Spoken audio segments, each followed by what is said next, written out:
Good afternoon, ladies and gentlemen, and it's yet another session at the Auditor Forum, and we will be talking about sustainable development in highly volatile times.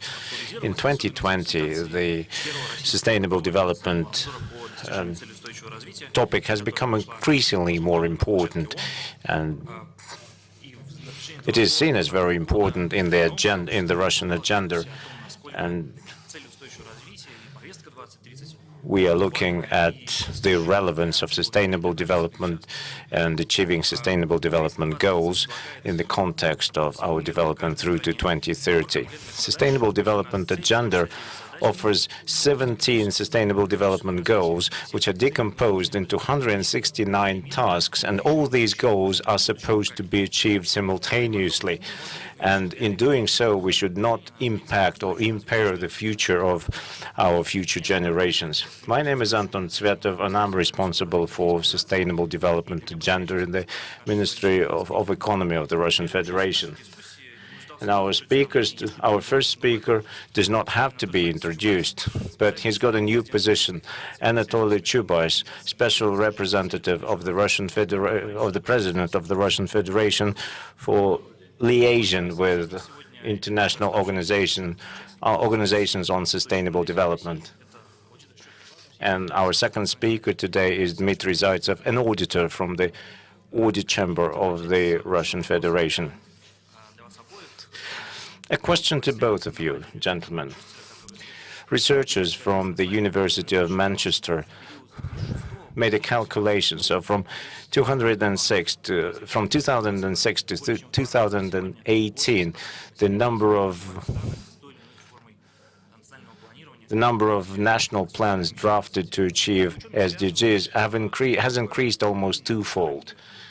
It's a kind of a boom in this area. So now we have the 2030 agenda in place, SDGs in place, and it's quite a broad agenda, which can hardly be, these objectives can hardly be achieved if we don't plan properly. And we are saying that SDGs is a long-term planning tool. We have to achieve them by 2030, even though we have a shorter planning span. In Russia, we have considerable experience in this area, I mean planning. And what do you think about Russia getting back to strategic planning agenda? And do you think these SDGs can be achieved without proper planning in the long term? Mr. Chubais, the floor is yours. Thank you. I mean, if we look back into the history of our country, then we have to say that there are three stages as regards planning practices. Soviet government has cancelled private property and started to ignore interests of consumers, and they started to plan everything in the life of their citizens. So we have considerable experience in this area, but I wouldn't want to repeat this experience, and I hardly think somebody else wants to. And in 1990, we had to restore the statehood of the Russian Federation, and we had to rebuild our market economy. So from that perspective, this is the period of time which we should look at. But those were quite challenging times, very tricky times, because I remember that we faced severe opposition from our opponents, like from the Communist Party, because the Communist Party wanted to resort to strategic practices like like planning at the state level. And had we lost this battle, our country would have faced a disaster. But luckily, we won. And now there is no danger that we will be thrown back into the era when we had this strategic planning at the state level. So now we are at the third stage of applying these practices. It is pretty clear that there has to be a plan at the state level. But this plan should not be in contradiction with the principles of market economy. I think it's a very relevant thing to have in place. But a country without this vision and a country without this plan is unthinkable nowadays. I know that Ministry of Economy of the Russian Federation and the government is working on a comprehensive plan which covers a set of areas and targets linked to all areas. And this planning is not based on canceling market economy practices. So this is proper planning. We have rejoined civilized international community. Dmitry, do you have the same feeling and the same thoughts about it? Talking about SDGs, I must say that I'm not concerned about the agenda that we currently have in place, the agenda that was prepared in relation to the governmental decree about the national or federal level objectives. When we talk about SDGs, we need to talk targets. We need to talk about targets of institutional nature. The United Nations agenda for 2030 cannot be achieved without making institutional changes in the state governance. These are very ambitious objectives, and this ambition is underscored by that document that you mentioned. So without efforts at the governmental level, without efforts from the public, without efforts from the business, these goals cannot be achieved. So I'm actually not concerned. I do not think that it's a throwback. I don't think that it will throw us back into the age of state planning. This is rather an ambitious strategy. An ambitious strategy that should be part of the agenda of any government. And this agenda is human-centric, and that aspect of this agenda is extremely important. Early in the 90s, we had other things on our agenda, like social issues, economic issues, and we were progressing through these issues, and we faced a lot of challenges, and we faced a lot of opposition when we had to build a number of institutions of democratic nature. Now that problem is no longer there. We have other problems to face, like protecting the environment. So the drive is not coming from the top. The drive is coming from the bottom. The drive to change things is currently coming from the people. People are becoming increasingly aware of the fact that economic growth, stable income, is not enough. This is merely not enough to ensure proper living. So people start thinking more about equality, gender equality, about environment. So I believe that this agenda is more related to building governance mechanisms on institutional level. And this is a strategic objective, the strategic objective that should be achieved by means other than used currently by other countries. I'd like to add a couple of words to what Mr. Zaytsev said. He uttered a very important word to me. He called the agenda human-centric. I like this idea. I like this notion, because I believe that a human being is the core of the entire sustainable development concept. Simply because he cannot measure everything in our world in monetary terms. We do not have large-scale poverty problem or large-scale famine problem. So we can take a broader look around ourselves, and we see that there are problems related to access to education or access to healthcare.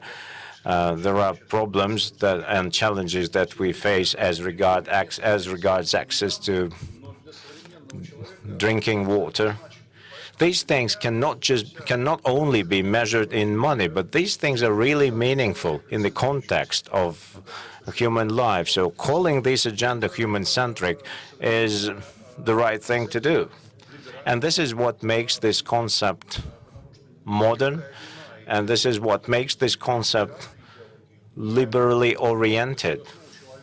Because it is only liberal ideology that puts the human being into the center of everything. Liberal-minded people tend to think about what's good for a human being, and they look at meeting the needs of people comprehensively. Okay. Let's talk about different tools which are available for us. How do we ensure that this agenda is human-centric?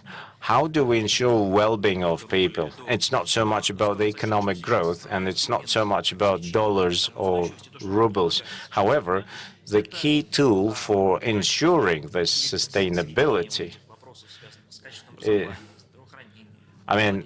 key tool in measuring all these in measuring the progress towards this objective is still money. We measure it in monetary terms, and we use monetary levers in order to push people or companies in the right way. Like, for example, we introduce carbon tax, or we give monetary benefits to those companies which observe environmental rules. So from the business perspective, this is probably the most efficient way of ensuring achievement of these SDGs. Dmitry, what do you think about it? I think it's not just about the money.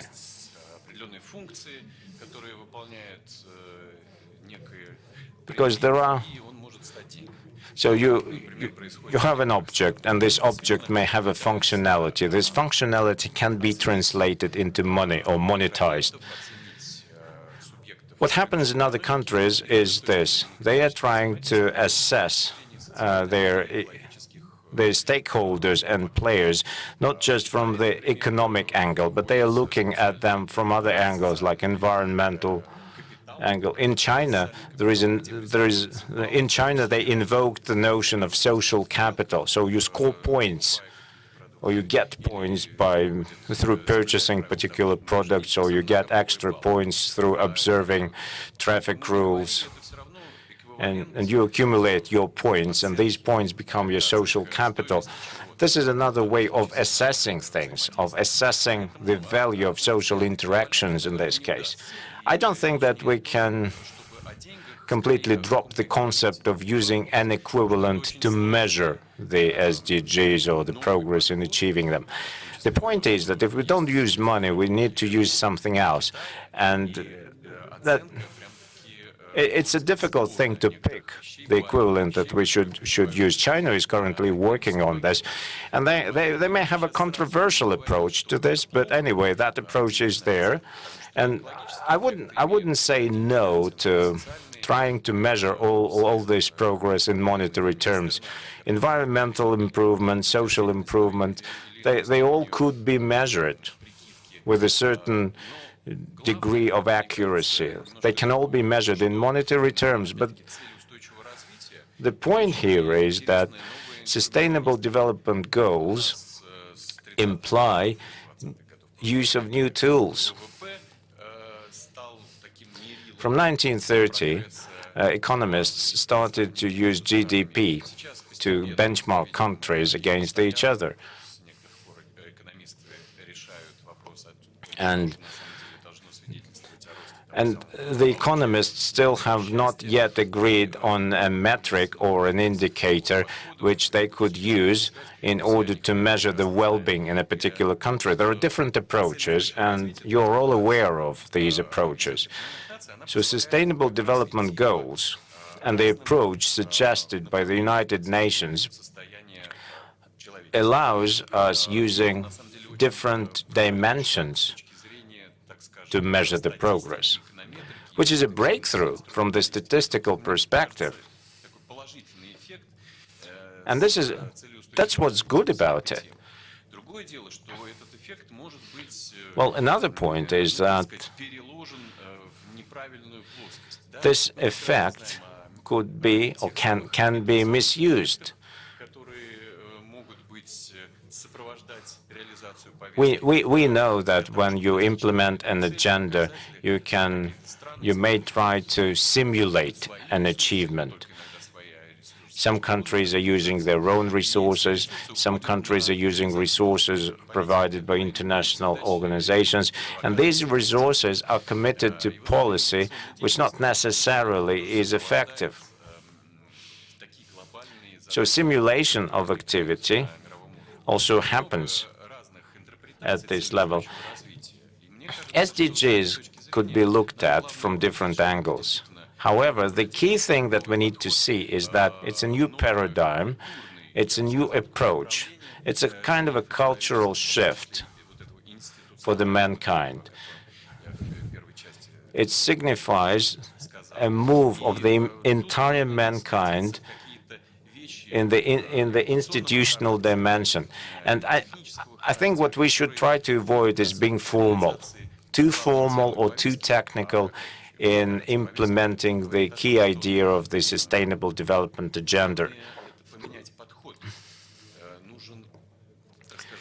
And the key thing here is that we need to change our approach. We have to adopt a more balanced approach. We need to listen to what people have to say. We need to look for compromising solutions. So there are lots of things that you can tweak there in that agenda in order to get the right result. Okay? Mr. Chubais, I think you asked a very relevant question. Whether the use of monetary terms is the only way to motivate, or whether commercialization is the only way to motivate the progress towards achieving SDGs. Money is one of the greatest inventions of the mankind. Money play crucial life in our life. It is the money which provides us with the leveled playing field, which makes us all equal. In 1917, the Soviet government tried to cancel money, and it drove the country into famine. In those cases, when we can use commercialization as a way to stimulate growth or stimulate movement towards SDGs, we should do this. Like for example, for 4 or 5 years, we have been debating whether we should introduce the carbon tax or whether we should try to commercialize the impact on our environment from production companies, and I think we have not taken the right position here, because EU is about to adopt the carbon tax, and Russian business will still have to pay this carbon tax, but it will be paying it not to the Russian government but to the European Union. So the Russian government has played weak in this situation. They should have introduced this tax. And yes, indeed, there are things which cannot be commercialized. And there are things which cannot be measured in monetary terms, but that does not mean that these things are no longer meaningful for us. Yes, there are objectives, and there are things which cannot be commercialized. This is why these things cannot be approached just from the standpoint of financial reporting. That's the second point. So the third point, non-monetary metrics and non-commercial motivation, it's a less accurate tool. Commercial motivation is based on the market principles, and market principles imply fairness and equality.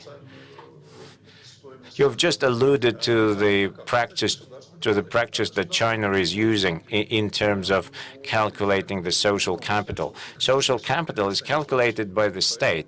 A state has its own agenda and has its vested interest in this process. Of course, these non-commercial things should be measured, and right metrics need to be picked. But we need to approach this carefully, as it can backfire on us. Okay, last year, the audit chamber of the Russian Federation looked into whether Russian state governance system is ready to implement sustainable development agenda. We also looked at international experience, and we also looked at governance systems in other countries. Did you finally manage to find the right recipe, and what ingredients do you think we miss here?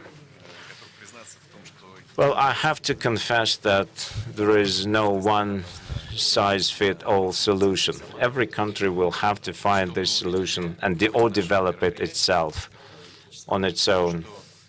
What we actually saw as a result of this analysis was this. It's a multifaceted issue.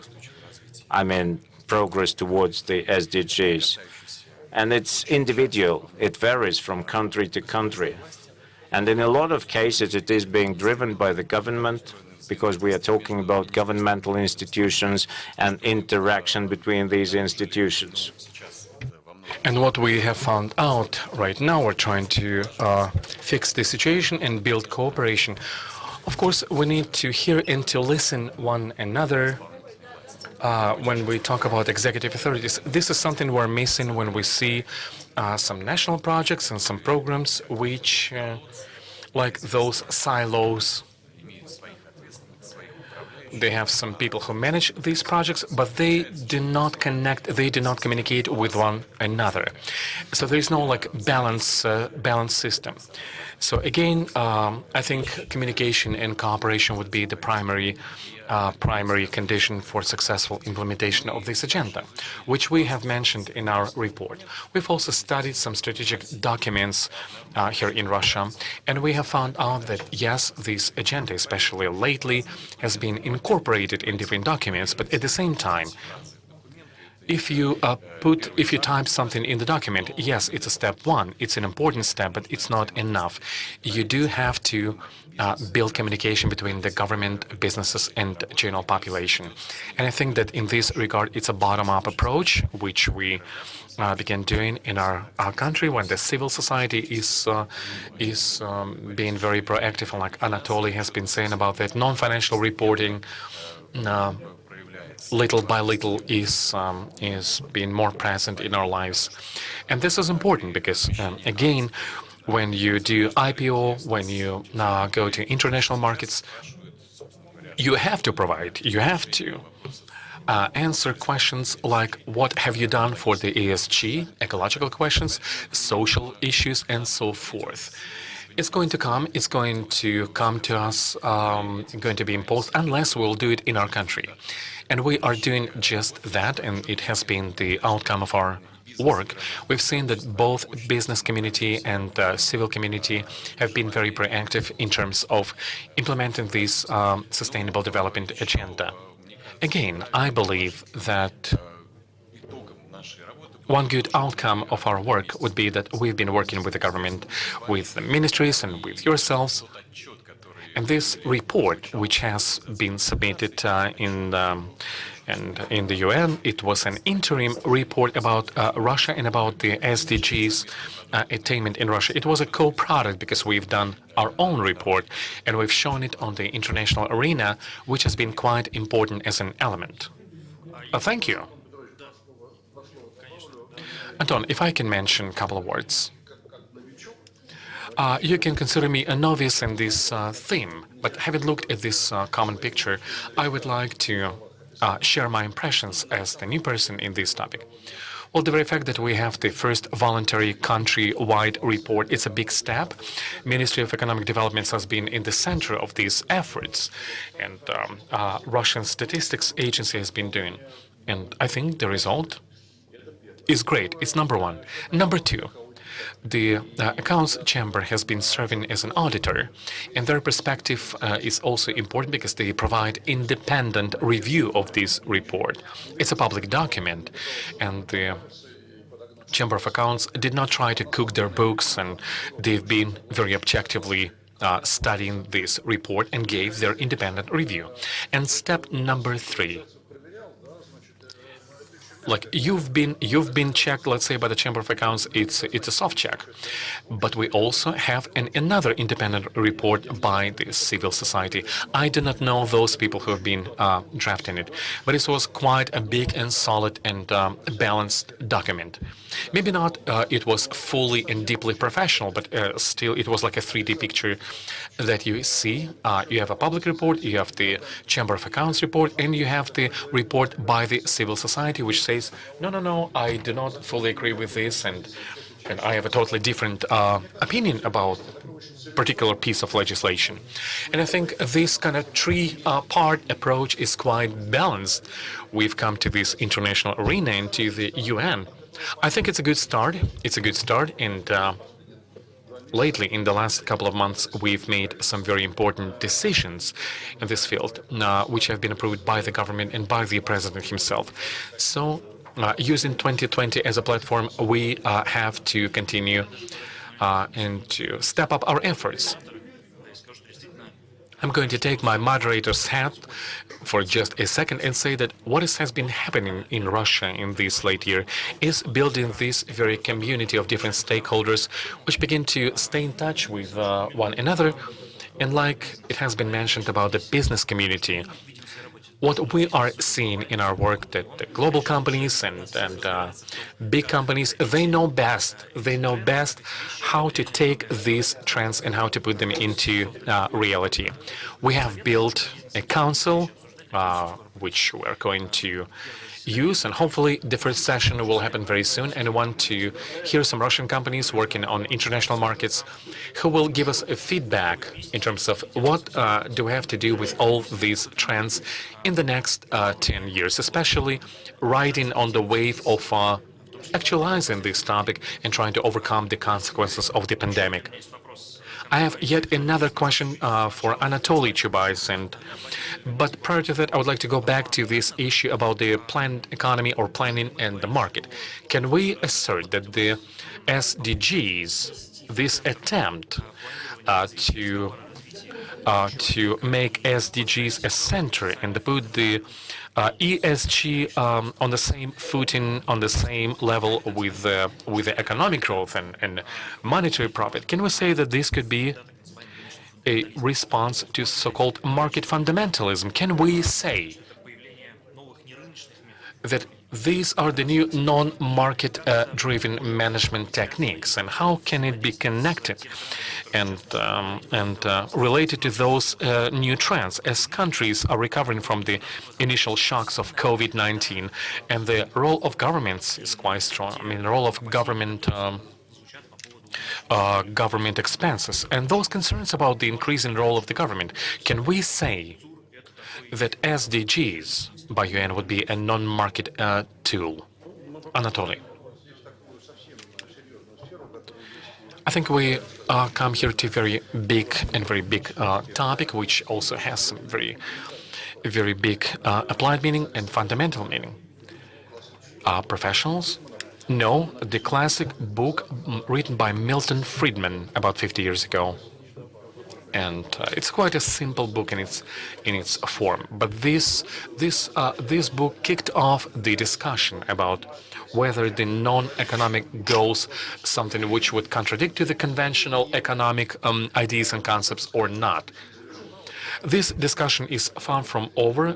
The Chicago University has done quite an interesting discussion of this topic on a fundamental level with many Nobel Prize winners. And we continue this conversation. I can say that that I know it all. I know all the answers to your question.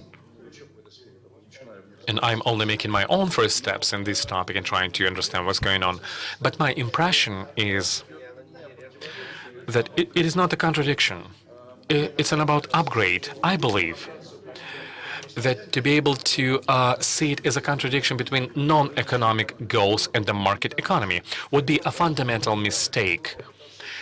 And I think we have to integrate the two and to build public administration, like we were saying in the beginning of our conversation, assuming that the market laws are foundation. It's a foundation. It's a basis. At the same time, we have to understand there is a market value, there is a market flops, and there are some issues which market cannot solve. You've mentioned about the GDP. And index of happiness seems to be a popular thing, and many other indicators. But I believe that sustainable development goals are exactly the attempt to give you a holistic answer to the questions of what should be the top goals for any country. Of course, you will always pursue economic goals, but you should also go beyond purely economic goals. So SDG, sustainable development, it is not a contradiction. It is not some kind of just one alternative, but this is simply a more modern, more advanced and deeper understanding of what the private property and the market and the national and global economy should be and how we should move into this 21st century. So I cannot give you like a full answer. Thank you, Anatoly. And as we finalize, I would like to make a blitz question. Sometimes they say that SDG is about everything. They encompass everything. In your opinion, what is missing in SDG? Maybe one goal, maybe some additional tool or anything. If you could add anything to the SDGs, what would you add? I think I have two statements. I would not add anything because these goals are many as it is, and against the backdrop of pandemic, they've become even harder to attain. So at least we have to focus on the existing goals. But on the human level, I'm missing, culturological aspect, which would relate to arts and proliferating all the beautiful things which we create as humans, because there are a lot of ecological, social, and economic problems in the SDGs, but culture reflected in literally a couple of lines, and that's it. I think it's incorrect. But another dangerous is about formulating this statement, again, to avoid this kind of determinism and making it just hot air. Anatoly, Dmitry, I really like this statement about the culture, and I understand why he's speaking about that. I feel strong about that. But one of the fundamental principle of the SDGs is for them to be interconnected. You can't add anything, you cannot subtract anything from the SDGs. My answer would be more practical, like what should it mean for our country? You've been saying that we've provided the very first report, global report, we're going to provide some more. But even within the existing goals, we have a lot of challenges as it is as now. We do not have any integrated planning system with certain indicators, which would be viable indicators. We do not know what kind of goals will be for 2030 for the SDGs. And the concept has been first established by the President Yeltsin in 1996. But we cannot continue with it. It's obviously that we have to evolve it. We have to improve the situation. And at this stage for our country, even knowing that possibly we will have to do some kind of upgrades, let us work with the existing goals and let us work on the certain goals and objectives and build the monitoring system which we are lacking, as it was pinpointed by the Chamber of Accounts. Anatoly, Dmitry, thank you very much for this very lively and interesting discussion about the important principles, and not only principles but also about actions which we can begin to implement. We have a long way to go, and I believe that we'll continue this conversation into the future, and at least at the next Guided Forum, and sooner would be better. Thank you.